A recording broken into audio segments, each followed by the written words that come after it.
our Ohio Equity team. We would like to welcome you to our speaker series.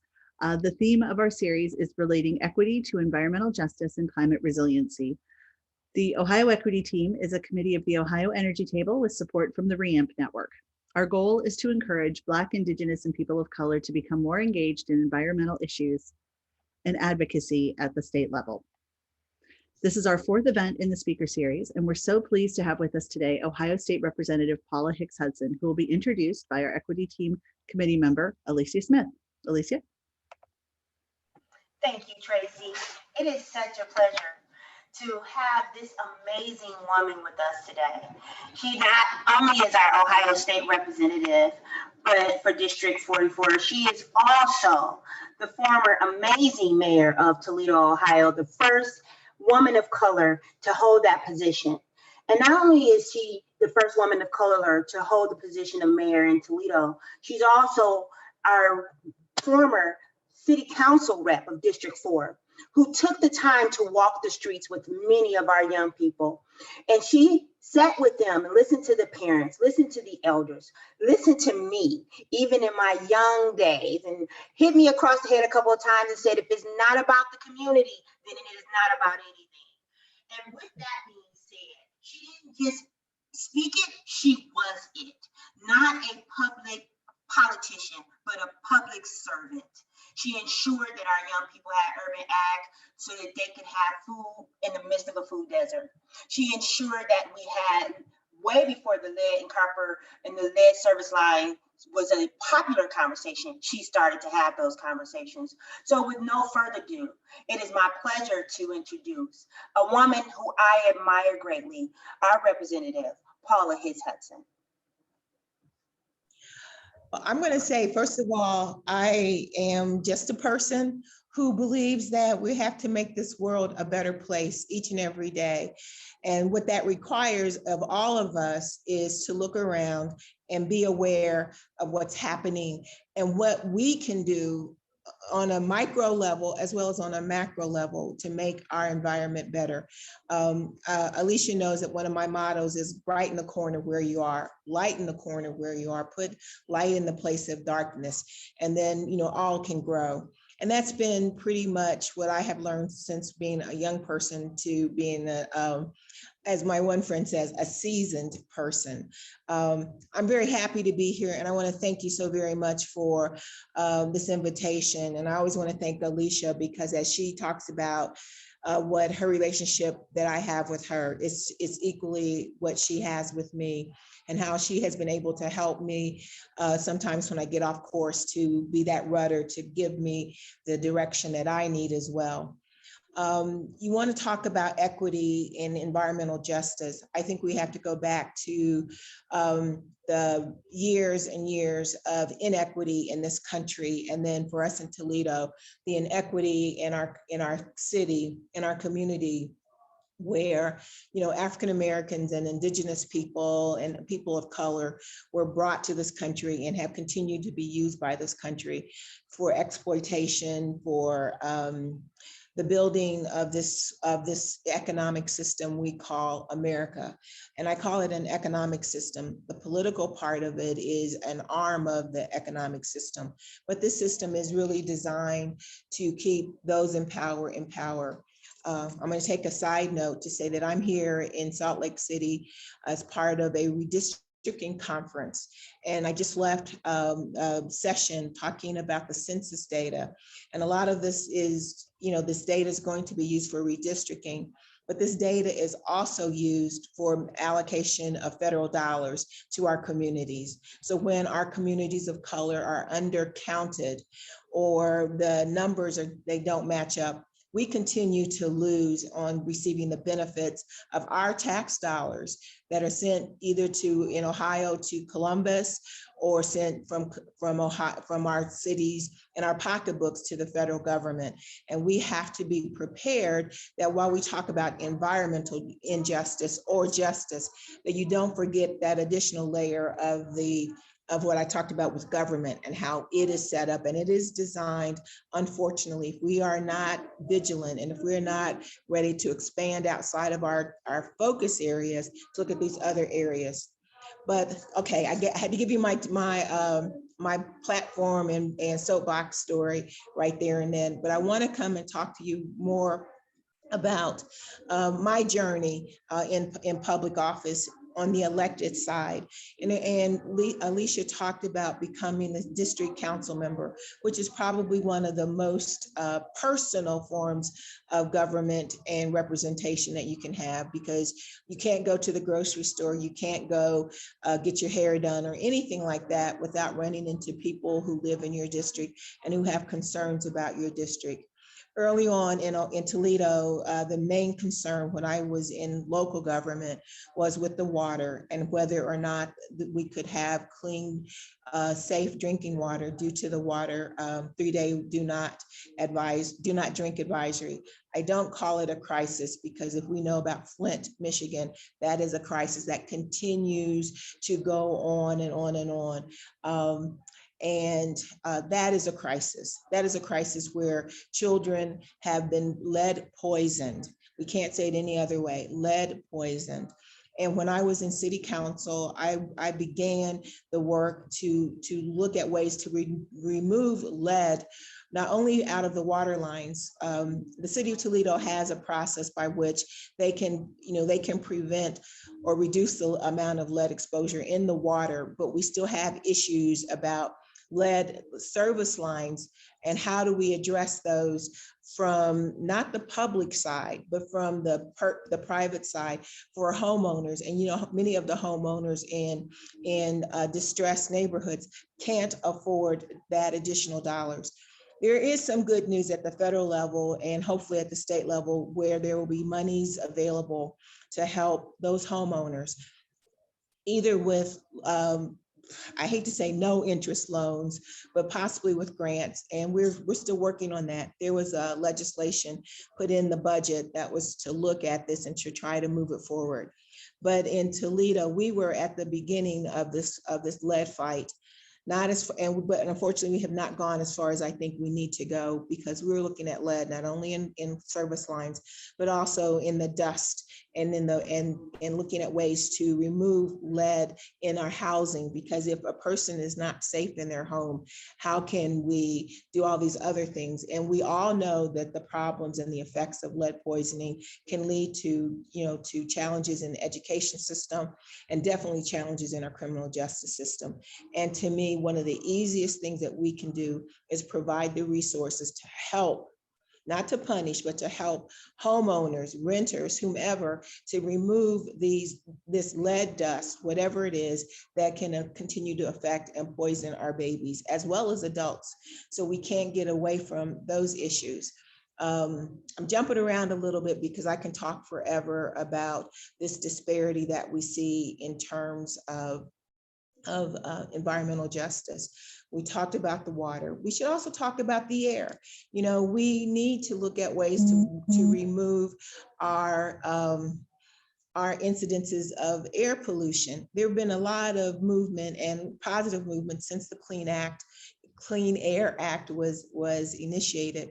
However, unfortunately, at the state legislature, we have people who believe that solar, wind, and these other forms of the new technology is not beneficial, and I put that in air quotes, for our citizens here. In fact, there was legislation that the governor unfortunately just signed that will make it harder for wind-powered opportunities to be available in the state of Ohio. Folks wonder why we lose population. Well, we lose population with this wrong-sided environmental policies that we talk about. On one hand, there was $250 million placed in the budget for broadband, which is a great thing that we need for underserved communities. But on the other hand, we didn't pass, but legislation was passed that makes it difficult for wind power to become part of our energy portfolio. We don't really talk about House Bill 6 and how it affects our underserved populations. But there's one clause that we have yet to get out of, which is the surcharge that will continue to hurt those of us who have to pay it in places where we don't receive the benefit of the energy. And those are some of the things that are happening for us at this, in terms of the yin and the yang and the fight that we're doing at the state level to deal with the issue of environmental justice. One thing that I am working on this summer, I'm gonna switch gears a little bit because I think it is where we as individuals can have power over our lives. And that is with, I'm looking to introduce by the end of this year, an urban agricultural bill. I'm calling it an urban farm bill, which will look at policies and laws and things that are being done at the local and state level that make more unnecessary burdens for people who are in commercial urban farming. And I say commercial urban farming as distinct from community gardens and volunteer endeavors. If we are able to take the vacant lots that so many of us see in our urban areas and turn those into productive use, we do address issues of deserts. We also, I think, address a major issue of economic development. So many of we know that one of the major barriers for economic development is transportation. So how awesome would it be for a person to be able to walk to work?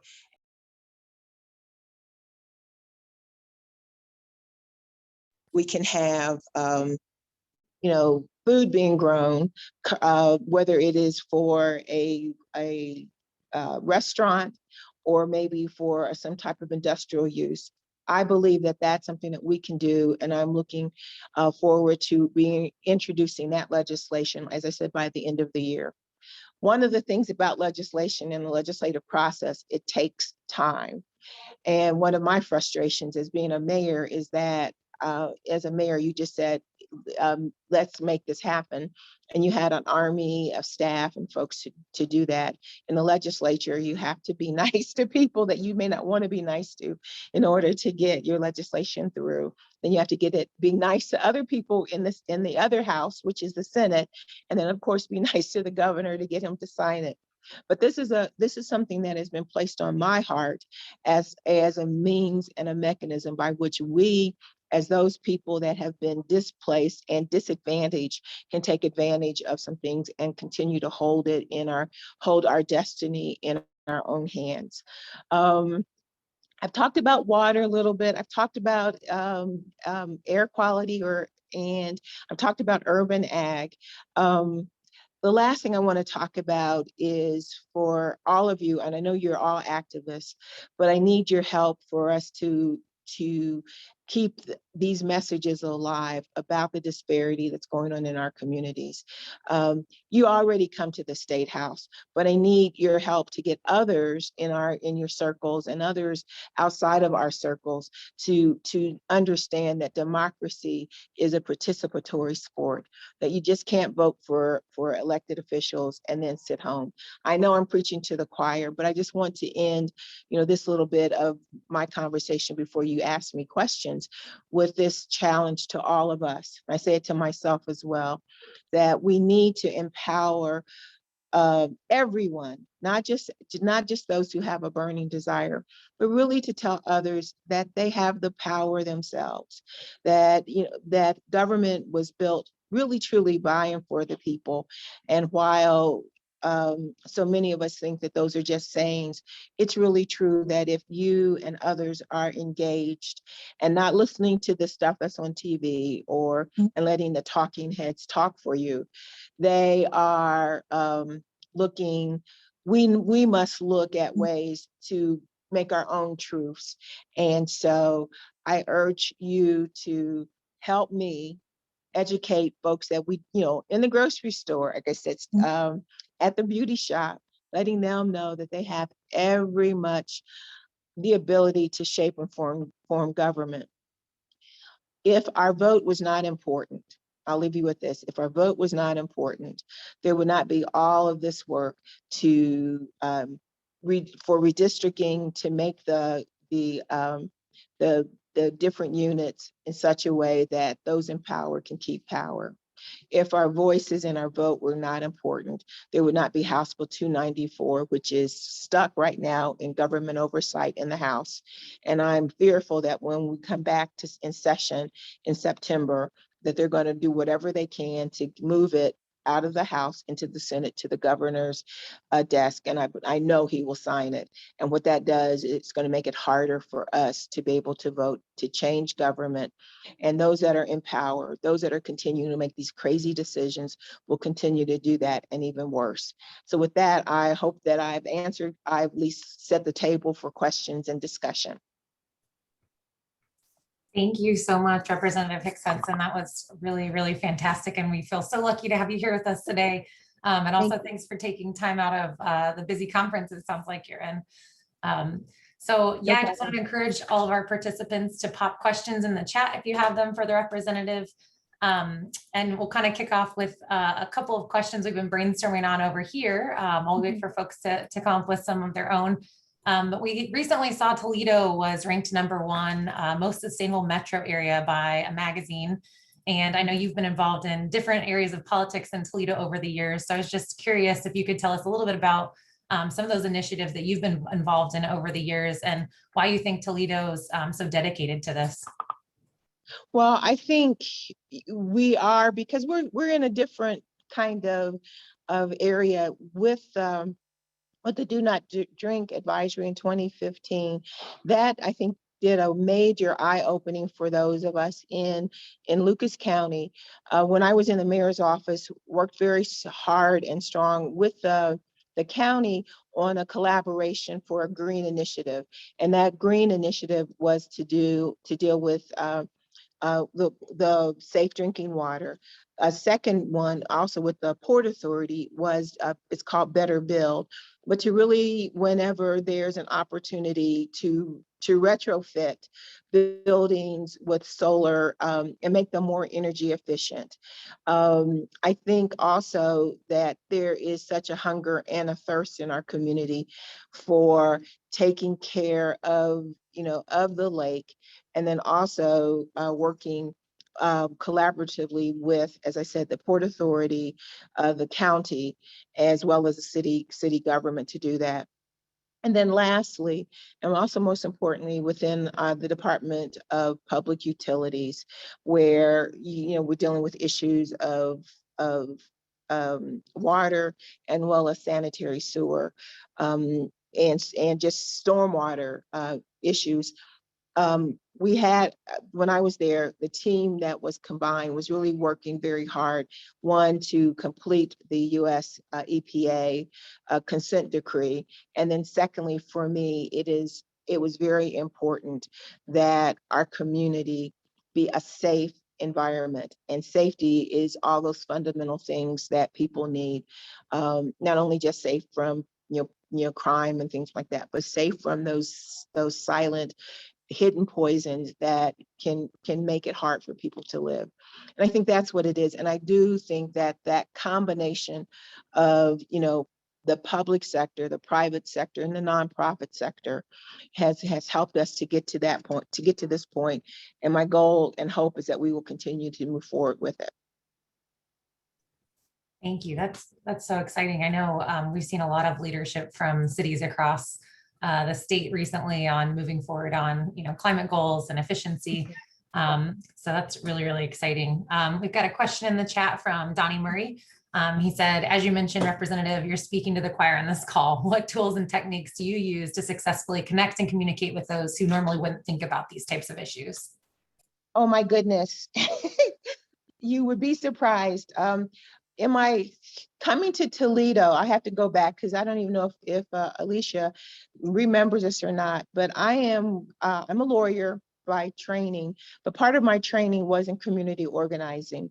And so what you do, of course, and you guys know this, is you identify your leaders, whether they are the formal leaders or the informal leaders, and you talk, you educate, you bother, you cajole, you explain why it is so important for us to come together, and you give them a place at the table for them for their ideas to be listened to, implemented, and work together. And when I talk about, like I said, going to the beauty shop or other places like that, that's an informal opportunity to educate people and to empower them. Alicia mentioned that I walked the streets. I don't walk them right now because I'm never home really, but I try to go to places where people are, and then also I try to create opportunities for people to be heard. And those are some of the things that we have to do. I have certain membership in certain clubs and things like that. I go to those clubs and keep my mission statement on hand to talk about those things. And I think that's the most important thing that we can do. But it's really important more than anything else is to listen to the people that we come in contact with, because they really are they're the experts. They know what's going on. And although we're talking about environmental in terms of water, air, and things like that, there's another environmental issue that so many of our cities are facing with, and that's gun violence. And so I used to say, and I continue to say, that you can't make policy on the 22nd floor of Government Center, or you can't make policy in the House of Representative in Columbus, Ohio, without having that conversation and listening to the people on the streets and getting from them, because I say this and I mean this sincerely, they are the experts.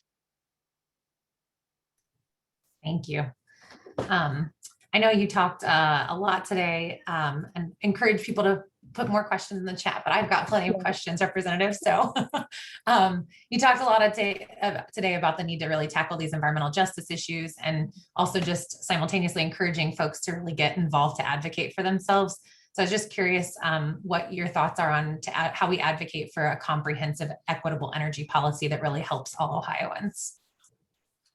Oh, let me tell you, I think that the way we move this needle is that we number one, continue to not only connect with your state legislators and the mayor and the governor, as well as your local legislators and mayors, but also educate the public and educate them as to what is important and how it affects them, how it affects their pocketbook, how it's going to affect their children, their grandchildren.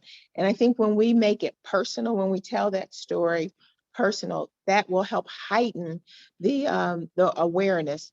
So many of us are looking at the federal level or looking at the state level and miss the local level and miss the state level, and don't connect with your representatives or the governor.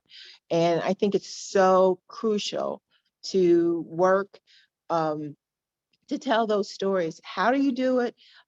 Every opportunity through like this meeting we're having here, and expanding it to other meetings. And then also, of course, connecting with other like-minded groups.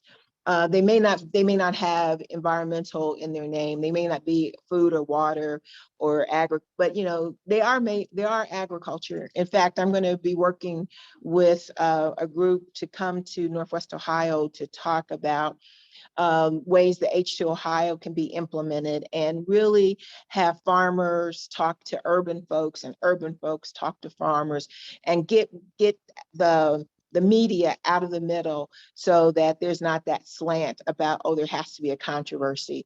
I believe that there's more common ground, because farmers can't grow food if the water's messed up or the ground's messed up.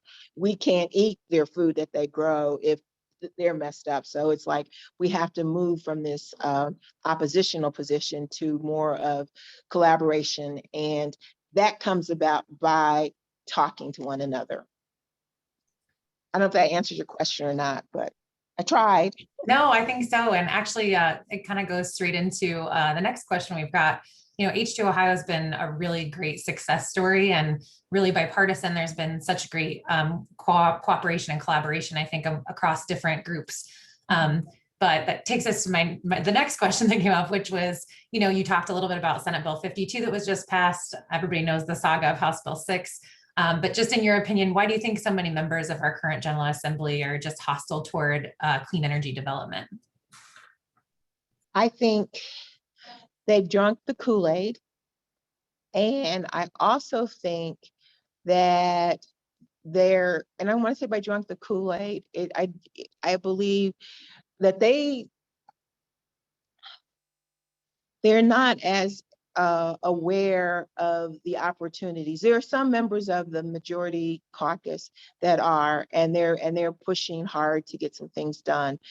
But you've got a contingency of people who are so afraid of the future. One of the things about House Bill 6, if you recall, that why everyone was pushing for it to be voted for was because of the loss of jobs in the Davis-Besse area and the loss of jobs down in southwestern Ohio. But there was no conversation about how we can take that time for the decommissioning of the Davis-Besse to do retraining and get people into other as skilled and as same wages. So I think it's mostly a fear factor that people are unaware of the possibilities that are out there.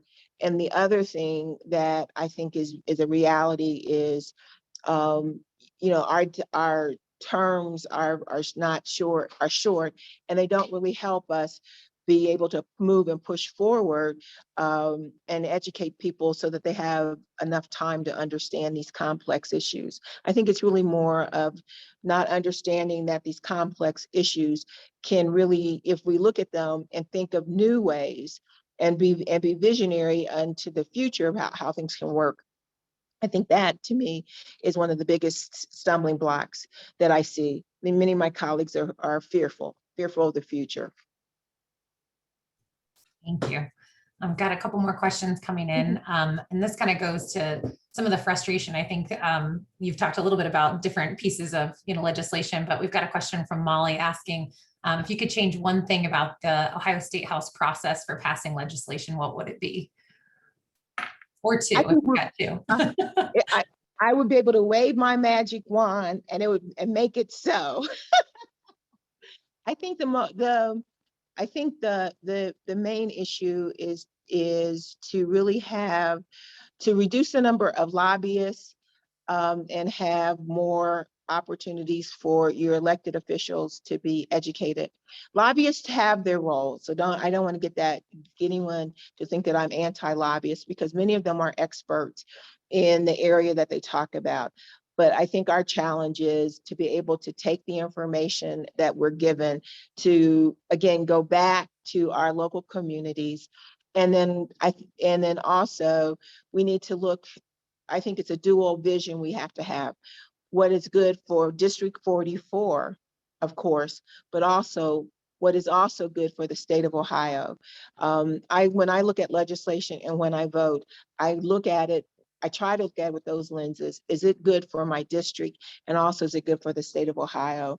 So that's why, some of my votes are different from other members, or are kind of confused, because I am looking at the bigger picture and then also I'm looking at, is this something that is really necessary, or is this just something to make some base feel good? And that's on both sides of the aisle, Democrats as well as Republicans. So my goal would be that we would be really looking not only at the present time, but looking into the future as to what's going on and what can happen with some of the legislation that we pass. Yeah, so kind of building on that, it's interesting, right? Talking about what's good for the district versus what's good for the state. Most of the time, those should correlate, not all the time, right? Correct. But what kind of impact do you think our current, gerrymandered system and the efforts for redistricting could have on a change in that dynamic? I think that if we are able to draw the districts fairly as was intended by the constitutional amendment, it will change the dynamics tremendously. There are members of the majority party that I believe, I've not had direct conversations, but I believe that they would vote differently if their districts were differently configured. If it were more 50-50, there would be less of the strident following, the national playbook. It would be more of looking at the local issues. And I know for a fact, I know for a fact that there could be different discussions being had, because if I don't have to, if I can, I'll use, for example, there's a local issue we have in terms of transportation in Northwest Ohio. There's one member of our Northwest Ohio delegation who worked to limit the ability for us to improve our mass transportation system. When everyone he claims that his district, there are people that don't want it, but I know that there are many more people in his district that probably could use this expansion of transportation. But he felt confident enough to say that my district doesn't want it, when I know for a fact that many in his district do want it. So and that's because he's in a safe district. Makes sense. Got a couple more questions coming in. One is from Angela. Question, she wanted to know, there's a rising awareness about the correlations between race, poverty, and heat in cities. And she was wondering if Toledo is doing anything to address the impact of the extreme heat that's being experienced. I really can't answer what Toledo, in terms of local government, is doing. That is not something that has come, in front of me as something that we need to look at. I will say this: individuals are working very hard in terms of organizations to work on the relief side of it, such as providing air conditioners and fans and things like that to individuals. But on a policy-wide standard, separate and apart from the actions that we've been doing as it relates to, changing and upgrading our, public buildings. That's probably where we are. There's not been that major conversation. I think we're looking more at, on the other side, the issue of rain, and how the rain is, coming down in buckets in a shorter period of time, and how that has and affects our ability to keep, basements from not being flooded and things like that. Yeah, that's always a problem. And this, you might have a similar response to the next question, but Cindy was asking about how her neighborhood really is in need of trees, which I know can really impact, the urban heat islands and things like that. And she was just wondering if you have ideas on how to get people to realize trees are so vital to health and well-being, especially in urban neighborhoods. Absolutely. I can't take credit for this, but I will tell you that Congresswoman Capter has been working very hard, and she has done a number of different events in her district, which stretches from Toledo to Cleveland, to have these opportunities for people to come and get trees and plant them. And there have been a couple that we've had in Toledo, Lucas County, where she has been the one to spearhead it. And then during those, she's talked about, why it's so important for us to have the trees. And she's awesome. She's great because she can rattle off, the number of trees that have been cut down or lost due to disease, and also just stupid decisions being made in terms of redevelopment. And so I work with her, and I applaud her in that, and I try also to raise that issue up. It is so important that we recognize that that's an easy, I won't say the fix, but it is an easy thing that can be done in order to deal with that issue. And because you raised it with me, I'm going to make a note of it to see if we can't do some work with the city to try to carve out some of those dollars that's coming in from the federal government to really help bolster and boost that program in conjunction with what the Congresswoman is doing. That's really exciting. Thank you, Representative. Yeah. And I know you got other questions, but I just wanted to highlight something that kind of made me a little nervous, but also points up what's going on, not just in Ohio, but I'm in Salt Lake, and the temperature here was 95 degrees yesterday, and this is going to get hotter even today. I walked over to the convention center, and there was a news report about there were 2 fires in some cities here in Utah, and each fire chief talked about their need for water, and that they were urging residents not to water their lawns so that the reservoir could get their numbers, the amount of water back up into the reservoirs. And that struck me because it just struck me that here they're really concerned about this lack of water, the desert, how hot it is. And to me, it's unseasonably hot here. And that's what's happening throughout this country, throughout the world. And it's due, as we know, it's dealing with, it's due to the, the gas emissions and how we're not doing as good a job as we can do and we should do. And I think we need to keep that pressure on. I'm sorry, it's an aside, but I thought I should just raise it because it just really struck me as something that's very concerning that we all should be concerned about, not only in Ohio, but also here in Utah. Yeah, no, I think you bring up a really good point, right? We talk about how there's so much urgency around fighting climate change and fixing our policies to make sure we're really making big moves forward, right?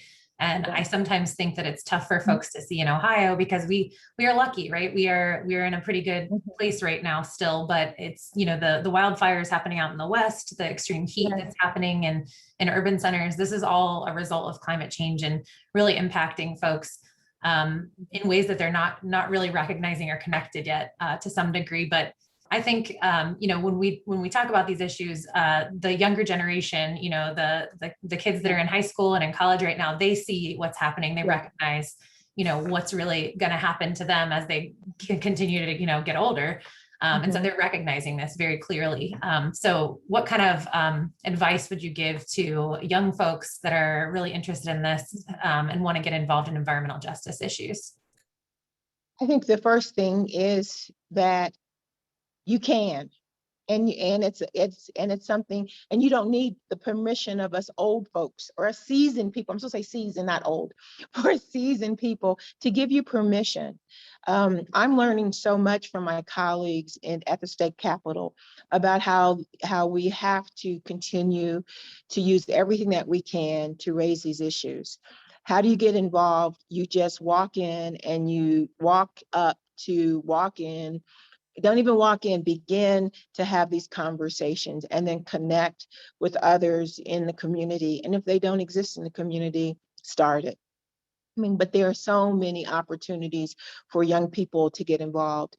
And, and that's a challenge because those of us who are baby boomers, I'm giving you my age, so to speak, we still think we have stuff to offer, and we do, but we also need the influx and the infusion of new ideas, and I welcome it, and I think that there's a few more of us that also welcome it, so that we can prepare and then be able to pass the torch on and do what we can to be supportive. I believe more than anything else that it is my job and my duty is to find my replacement, and my replacement has to have the same kind of heart and drive and concern, maybe not on the issues as I do, but just about being a public servant, not a politician, because we all are politicians in our own ways. But if we believe that we owe it not only to the present generation, but to future generations, we owe it to this earth. Our stewardship requires us to be active and to be engaged. And I see my role as to help uplift those who come before me, who come behind me, because of the duty that I owe to the ones who came before me. So that's where I believe it's most important to continue the work that we do. Great. Thanks, Representative. Thank you. Kind of changing gears for one more question here. We've seen a lot of the anti-protest bills, pending at the State House over the last General Assembly and the one before. Can you just give us your thoughts on those and how this impacts Ohioans, both from environmental justice perspective, but also just folks getting involved in politics, which, we've talked a lot about today? Yes. This is what is so telling about the state legislature is that on the day that we had the Freedom to Vote rally was the day that the Government Oversight Committee, I forget the bill number, but they voted out the bill that enhanced the penalties for peaceful demonstrations. They were not necessarily, they would say they weren't peaceful. So if you took a picture or if you stared at a certain way at one of the police officers, you could be charged with an enhanced obstruction of justice charge. And that was just to me so telling of what we're dealing with, that people, the majority is afraid to have honest discussion. It comes to a place where we who believe in freedom cannot rest. That's an old civil rights song that the Sweet Honey and the Rock used to sing. And I think we have to remember that the state of local government as well as state government, as well as the federal government, we are in a war. And that war is designed to keep those in power in power. And so the state of state government requires that I urge people to be aware of these bills that are coming. I'll do my best to make my folks aware of them. Be prepared to send letters, to show up to testify. Be able to agitate and aggravate in local communities through letters to the editor, through opinion op-eds to newspapers, to podcasts, social media information, so that the misinformation is not left out there in the universe. One of our members of the majority party gets up and makes a lot of comments, and some of them are just wrong. And for my first General Assembly, I kind of sat there and said, what is he true, or is what he's saying true or not? And so some of the staff said, no, he just makes up stuff and he says it.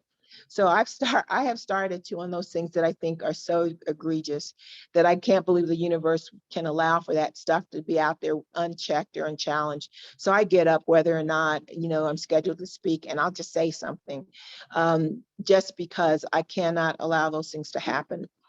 I say that in that room because that's my platform.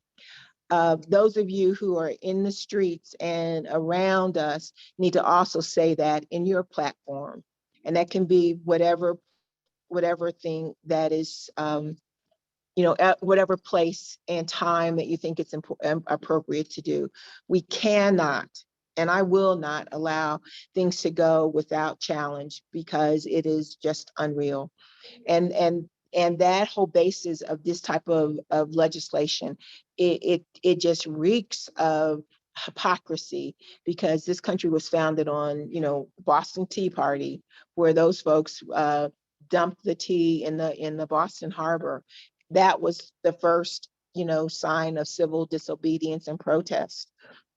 And now here we are, today, where folks don't want to be exposed to it. So they think that they're doing the right thing, and it is crazy. We've got a couple more questions that have been coming in. One of the questions is, we're talking about environmental justice, and there's been lots of discussion and a need for discussion around systemic racism and how this impacts marginalized communities, at the core. And so everything we should be doing should have a lens on environmental justice. This person wanted to know how we can get more BIPOC communities and members of those communities involved in climate and the environmental movement. It goes back to to what I said before, which is you have to be able to go to where folks are and explain to them what it is. And also there has to be really some, this may be a harsh reality. There also has to be a willingness to listen to folks who don't look like you, who don't understand like you, who have a different level of survivalship than many of us do, or some of us do, and be willing to walk that walk with them. If you consider that in some areas in my district, people don't have air conditioning. Let's just say air conditioning, and that's how hot it is, or the fact that they're living in rental property where that they've lost their jobs or they have not had the ability to work because of the pandemic, and now they're facing an eviction. They can't think about environmental justice while they're thinking about how am I just going to be able to stay in my house. So those of us that are in this movement have to be able to go down to that level and deal with those types of immediate issues. And then also we have to be willing to take the hard truths that we, as I start off this conversation, this country was built on the divide and conquer, the use of human beings to build this country while denying opportunities for many of us and my ancestors, let's put out there, to be able to get to this point. So we have to understand that, but to understand it in the larger context. And then when we work in the environmental justice area, work in it from that lens as well. And then that, I think, by building that trust, by building that willingness to you can't walk in my shoes, but you can walk alongside me. And you can see where this person has lived in this house, or it's their grandmother's house, and they don't have the money in order to fix the roof, much less you're talking about swapping out lead pipes. Well, the roof is leaking, and they're getting water in. And so what are they gonna focus on? They're gonna focus on the roof. Well, we know that lead in water is a bad thing. They're dealing with the roof. So we have to understand where people are, accept where they are, and it's an education, and it's a trust thing that we have to work on. I know I talk long on these questions, but I think it's important that those of us who are in certain circumstances understand that not everybody can handle what we're talking about because of the other really things that are in their face that they're trying to deal with. Yeah, no, thanks for the long-winded answers are why we're here to hear from you today, Okay. Representative. So we really appreciate you elaborating on all this. Okay. We've got a couple more questions and then we'll let you get back to your conference. But we had a question in the chat. I work with a lot of people who are discouraged by the status of our legislature not being very environmental or social justice friendly.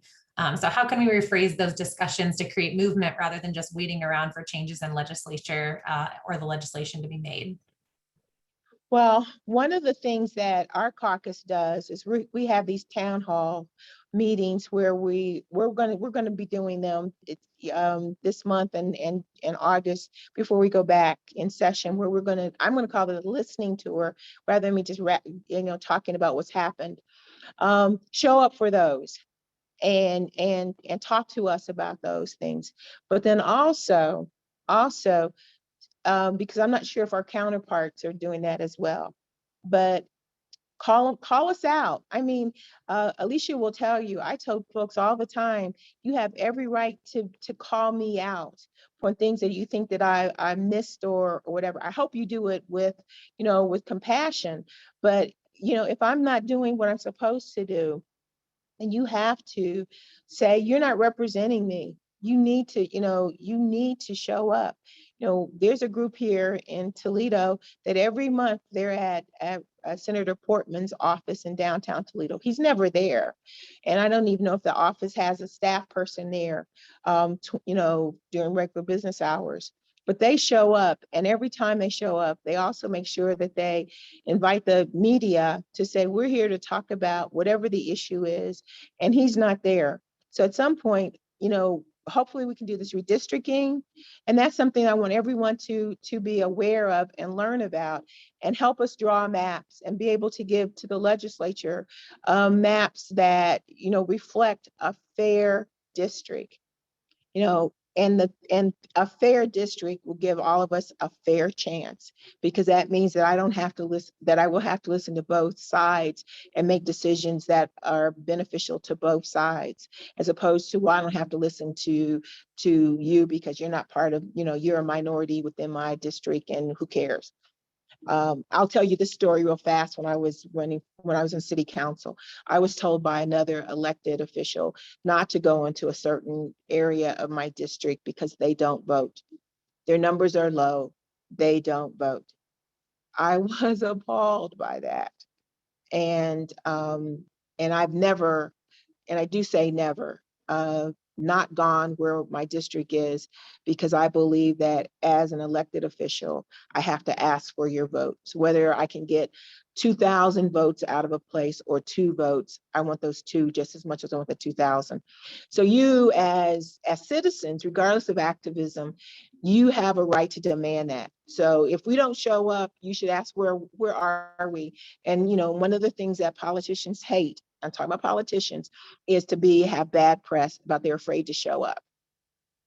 But redistricting can really help us change the needle with all this stuff. So when you hear about redistricting, prick your ears and figure out whatever it is you need to do so we can really move this, because this is what the voters in Ohio voted for: fair maps, fair districts. And I'm really afraid we're not going to get them. Yeah, that's definitely, everybody should be paying attention to that, because that's going to be, it'll really set the stage for years to come for the state. Absolutely. So one more question for you, Representative. You just had such an incredible career. I was laughing at how long your bio was. So impressive. But if you could just tell us, whether it's the legislature or something you've done in your past, what's your proudest accomplishment? Oh, wow. I think my proudest accomplishment is on a personal level. And that's when my daughters who have been, and my husband, but really my daughters who have been on this journey with me, said to me that, because you always wonder, there's this thing about, I'm of the okay, let me back up. I'm of this generation that was taught as a woman, you could have it all.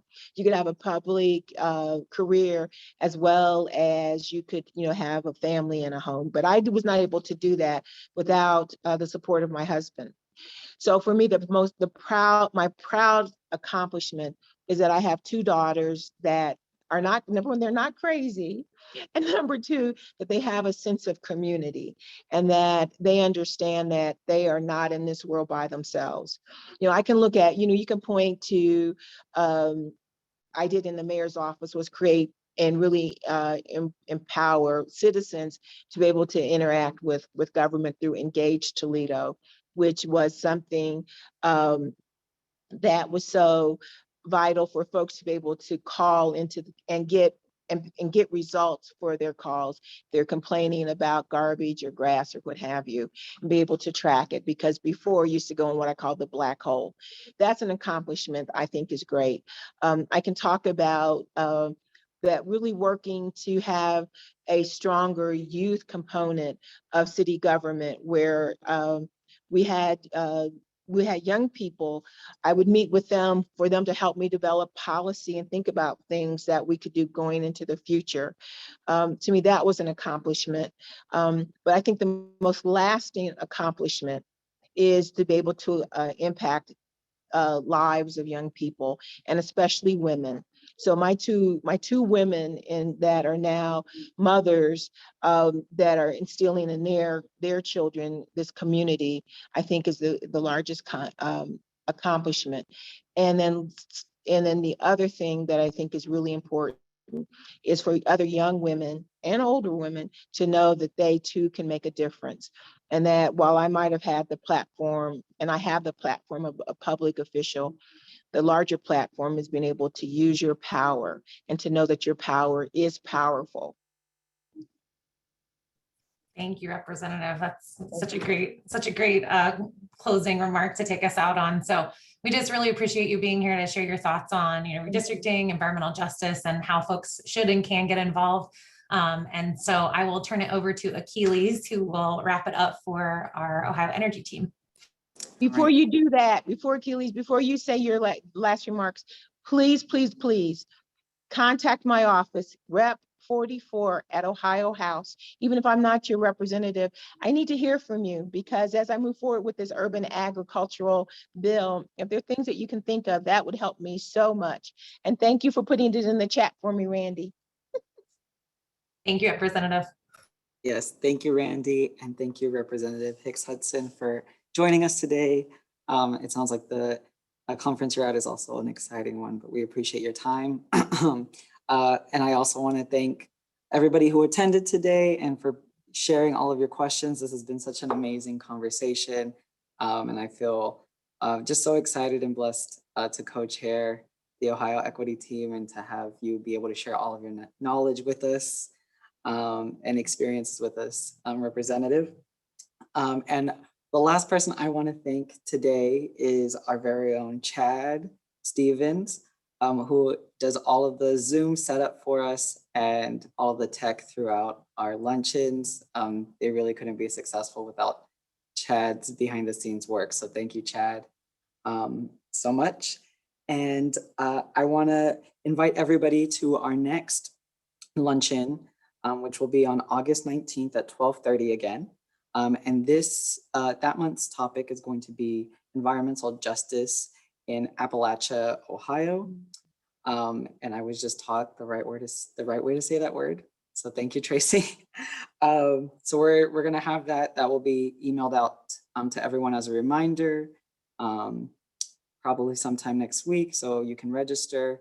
So just look for that, and please follow us on our Facebook page by searching at Ohio Equity Team on Facebook.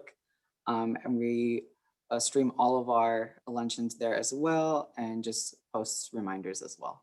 And the last thing that is very important to us is to just fill out our feedback form on how today's luncheon went. It's very simple to fill out, super quick, shouldn't take you more than 3 minutes. We just appreciate the feedback and want to ensure that we're continuing to make these luncheons great and engaging for all of you. So if you could please click on that now and take some time to do that, that would be amazing. And without anything else, just thank you again, everybody. Thank you again, Representative Hicks Hudson. It just has been really inspiring, everything that you've said, even just hearing about cross-generational engagement and relationships. Those truly are important to any movement. So I appreciate those remarks for sure. So thank you, everyone, and have a great day. We'll stay on if you need to click on that link, but have a great day and a safe weekend.